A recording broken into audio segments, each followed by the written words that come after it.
Welcome back to the Money Hacks podcast. I'm your host, Kim Kent, coming to you from my gorgeous mansion villa in the northern suburbs of Ubud, Bali. If you are watching this on YouTube, you can see in the background the massage tables in our living room for personal massages every single day. I am living my absolute dream lifestyle here. I am actually kid free. I am on a kid and husband free 7-day adventure work trip in Bali. So it's not really work, but I absolutely love getting stuff done in my business. So the absolute lifestyle, dream lifestyle of working my business and exploring tropical paradise. And you can see in the background all the beautiful palm trees. I have tried to angle this so you get the best lighting, the best view. It is amazing. And if you're tuning in just by listening, I hope you can visualize it. The beautiful, tall, big green palm trees slightly moving in the breeze. There's a slight breeze. It's a little bit overcast because we're up the mountain a little bit. Mountain, volcano, I don't know. Pretty sure it's a dormant one. Thank God. And it's just absolutely beautiful. So I love today's topic, as I do every week. But I want to talk into 3 signs that you are still stuck financially. These are 3 things that you could notice in your life. You might be conscious of it, or I'm going to share this and you're going to be like, fuck, I do that. Shit, I didn't realize I was doing that. I'm going to go through these 3 things. There are more signs, but these 3 things I find really popular. And you might not have all the signs, like you might have one of these, but if you have one or more, then it is a clear sign that you are still stuck in scarcity mentality. And scarcity mentality is there's not enough money. Money's going to run out. I'm living payday to payday. No matter how hard I work, it's never enough. I can't afford the things that I love, or I still feel like I'm scraping by, or the bills are overwhelming and I never feel on top of my bills. And I get stressed out when interest rates rise, fuel prices rise, when the cost of freaking 100% OJ is $9.50 for 2 liters. I paid that the other day for orange juice and I was like, what the fuck? $9.50 for a 2-liter bottle of orange juice, like squeezed oranges. Like inflation is real. It's crazy. But at the end of the day, if you're stuck in scarcity, and even if you convince yourself otherwise, you're still stuck in scarcity if you have any of these 3 signs. I'm like already going into all the signs as I like to do. I would love to let you know that if you would like to learn more about the full process of how I help people become their wealthiest fuck self, how I help them eliminate their money beliefs, their limiting money beliefs, and rewrite the stories to, reprogram out of that scarcity mentality and actually learn how to create financial freedom with their current income, their current finances, go check out my Wealthy as Fuck program, www.wealthyaf.com.au. Go have a read up on it. Go check it out. Go have a stalk. Stalk me on Instagram. Join my free Facebook group that I have heaps of cool free content in there. All the links are in the show notes. I just would really love to invite you to be a part of my world more and absorb it all because you deserve to afford the lifestyle that you love. Okay, so let's dive in. 3 signs you are stuck in scarcity, even though you're already doing the mindset work. So you actually might be like, but Kim, I'm already working on my money mindset. And you know what? The amount of women that tell me that when they come to me still struggling or still feeling stuck or trapped or like they're missing something or they're needing something more, they're like, but I've done so much work on my mindset. I'm like, if you have done the right work and enough of it, you wouldn't be coming to me. Okay, so you can be doing all the mindset work in the world, and that's changing your conscious mind. But if you're not doing the deep subconscious reprogramming and changing your behaviors, learning the money management rituals for wealth, you're still going to feel stuck. Okay. So just understand that. So you could be doing the money mindset stuff, but if you still have any of these 3 signs, you're still stuck in scarcity. You still have scarcity programmed into your subconscious. And if you've been listening to other episodes, you'll notice I talk about how the subconscious works a lot. I actually think I'm going to do a future episode all like really sciencey, but making it so simple around neuroplasticity and your subconscious hardwiring in your brain and manifestation and all of that stuff, because it's so fucking cool once you learn about it. Okay, sign number 1, right? You have guilt. The sexy G word. It is not sexy at all. I'm just having a sip of my coffee. Hang on. I made myself a Balinese coffee and, well, sorry, the helpers here made me a Balinese coffee and I'm like, it's going cold. I need to drink it. So guilt. If you have any guilt that shows up around money at all in your life with any situation or circumstance, you have scarcity at play. Now, it can look different for everyone. So how you experience the guilt can look different to me and the next person and the next person.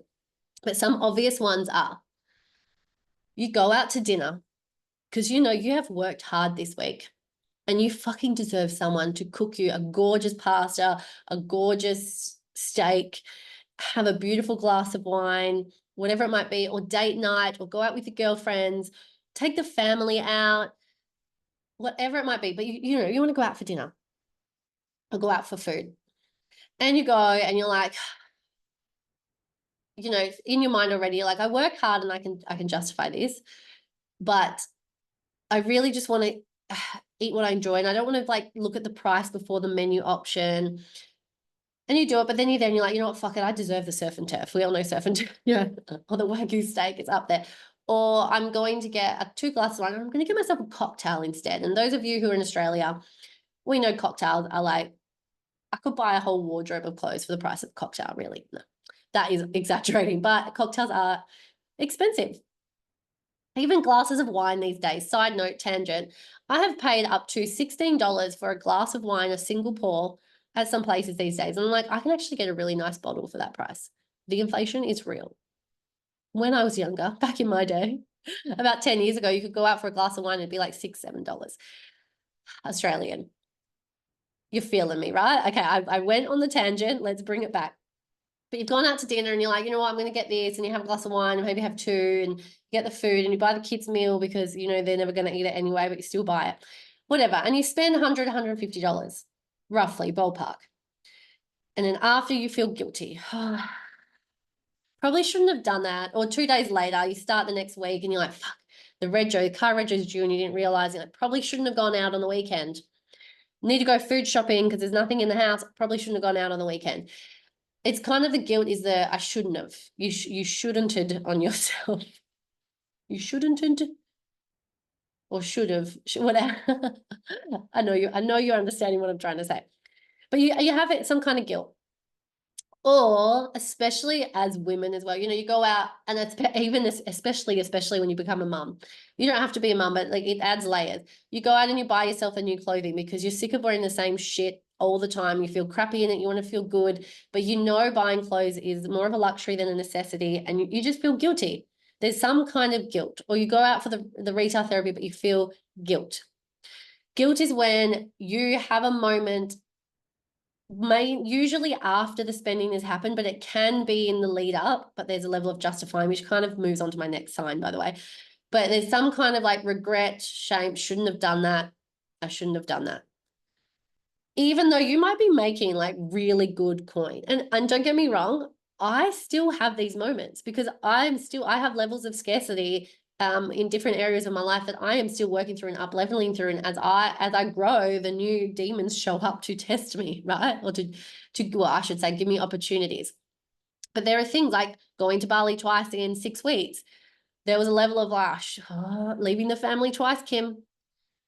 Like feeling guilty for that, even though they're both work trips. But of course, I'm not there working 24/7. I'm still I'm kid free. I'm living a fucking epic amount of freedom lifestyle. But there's a level that the guilt can come in, and there's a level of scarcity. I reprogram myself out of that really fast, but you might stay stuck in there. That's a sign if you have any of the guilts, or a friend's birthday or a family member's birthday or your kid's birthday, and you want to buy them this really cool toy that they want, and you know you can't based on your current budget and income and how you're managing your money and your cash flow, you know it's not probably the smartest idea, but you really want to do it.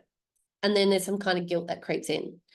Or there's guilt around, if I don't buy this present, I'm going to feel like a bad mom or a bad friend, and there's guilt there, right? It can show up both sides. So any kind of guilt around spendings, or you've done a splurge, or you've just like, fuck it, done a splurge, online shop, how easy it is to online shop these days, and you feel guilty, or you tap the credit card and you feel guilty, scarcity is at play.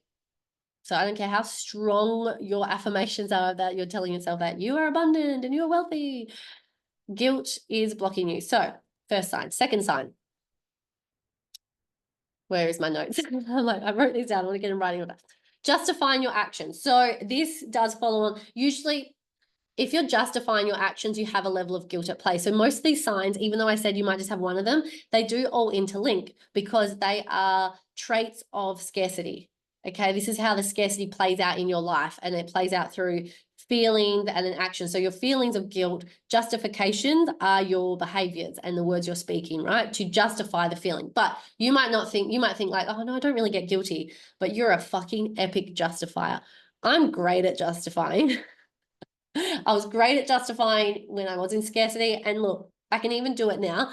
It's justifying when there is still a level of like, I shouldn't do this, but I can justify why. And it's justifying to make yourself feel better when deep down you potentially could have a regret or the should have thing. I probably shouldn't. So justifying going out to dinner, justifying you're already out. Oh, fuck it. I'll just afterpay it. I'll just tap the credit card and future self problems. Justifying, I'll just dip into my savings. It's okay. I get paid on Tuesday and I'll just top it back up. Yeah, I know right now you're listening and you're like, fuck, did Kim, like, is she watching me? Because you're not alone, okay? But justifying your actions is keeping you in scarcity. It's keeping you feeling broke. So it actually won't matter if you earn an extra $1,000 a week. You will still, you still feel broke because you'll just justify spending more money. Instead of going to Cotton On for your clothes, you can now go to Maya or Zara. I went to say Dektuba, but I don't think I pronounced it correctly.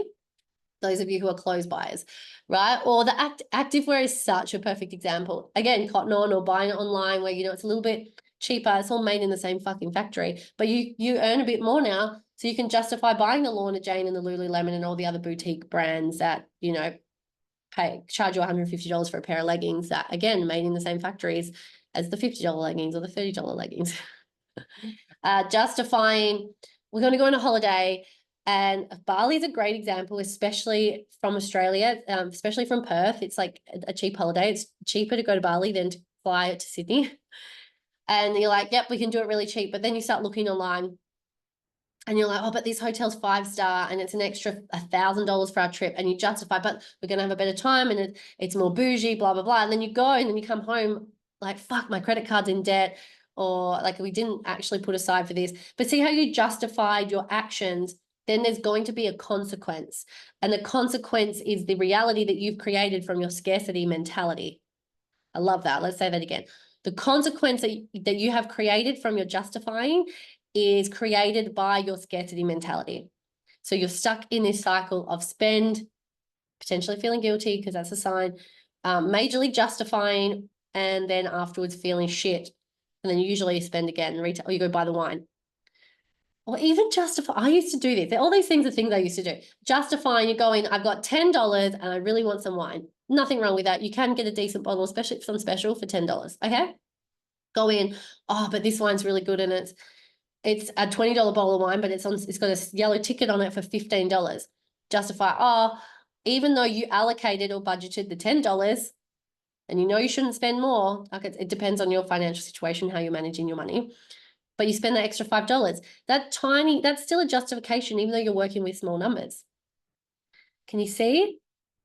Scarcity is at play because you're just going to keep justifying and putting yourself into a situation where you're spending more than you're making, or spending more and then eventually feeling shit later.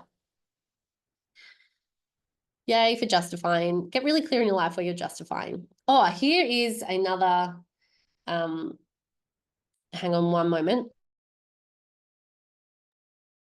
Just had to cough. Didn't want to record it for you. Those of you watching the video, you would have seen me do that. Justifying, I'm trying to think of the perfect example. And this will lead on to the next sign. It's justifying like, I can't, say you're in business, can't really afford the business coach, can't really afford to pay for advertising, really shouldn't. But you go out on the weekends, you'll buy the clothes, buy the alcohol, book the travel, buy birthday gifts for people you love, buy things that are kind of unnecessary, but you've justified why it's important to do that, but you're but you can't just like, you're like, but I'm not going to invest in my business, which is actually going to make me more money. Or if you're not a business owner and you're employed, but you still need to learn the skills to change your mindset, change the way you manage your money. You're like, well, I can't justify investing in a coach or a program or a set of skills or something that's going to support me to have more money and break from this scarcity, but I can justify staying in scarcity, buying Uber Eats 1 to 2 times a week, buying my coffees out, like just spending, tapping and going and being ignorant because, it's only $5, $10, $20, $30. But it all fucking adds up and has added no value to your life. It hasn't made you wealthier. So are you doing that? You are still in scarcity. So my third sign is still seeing investments as risks. Now, investments are things that when you invest in something, I should actually disclaimer this. Everything in life is an investment. We just have an investment. The meaning around investment is that you invest money, you're going to get something back. The duality of life is you're always going to get something back. Paying a bill is an investment. If you're spending money into your electricity bill, you're investing into having power. Power creates quality of life, right? We can live comfortably. We're not having to start a fire every time we want to boil the kettle. But in this day and age, in this society, investments are usually, we look at them as bigger and that we look at them as investing into like assets, something that's going to bring us a return on investment. But just know that everything brings you a return on investment. Some of it's in the form of a lesson that you didn't want to have to learn, but you had to learn it. And then some of it's in the form of like more money, something more, receiving more. Yeah. Usually it's money. Okay.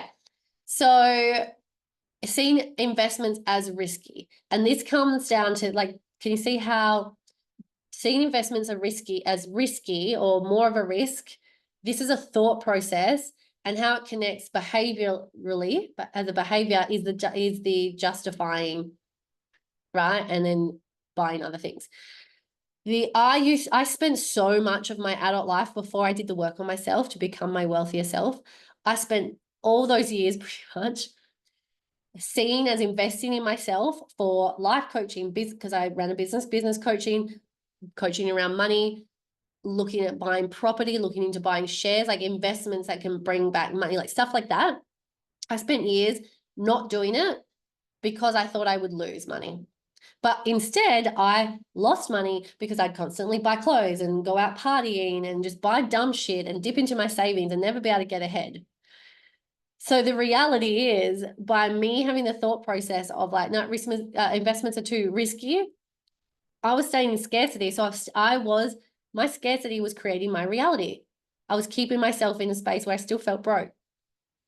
So if you think investing into yourself, or it's like investing into currencies, like how do I say this? There's probably a word for it, but like in creating and investing into property, shares, crypto, spaces like that where you're going to make your money work for you, to buying assets, or even, sorry, I just got an itchy eye.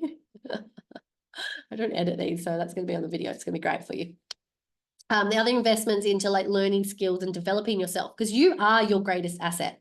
The more money you put into yourself and learn the skills, the wealthier you become. Speaking from experience, talk to every single one of my clients who are doing the work. They will agree. So if you're investing into a coach like me, or a business coach, or a life coach, or a marriage counselor coach, or relationship coach, or like whatever it could be that you want to upskill in or get better in, if you see that as a risk, you're telling yourself like, I am not good enough for that growth. Even though your scarcity brain goes, fuck, I just want more money. I want more choices. I want more freedom. So you're stuck in scarcity. if you are staying on that white picket fence that's stabbing you right up your butt, very uncomfortable, but you don't want to get off the fence and make a decision to invest in yourself.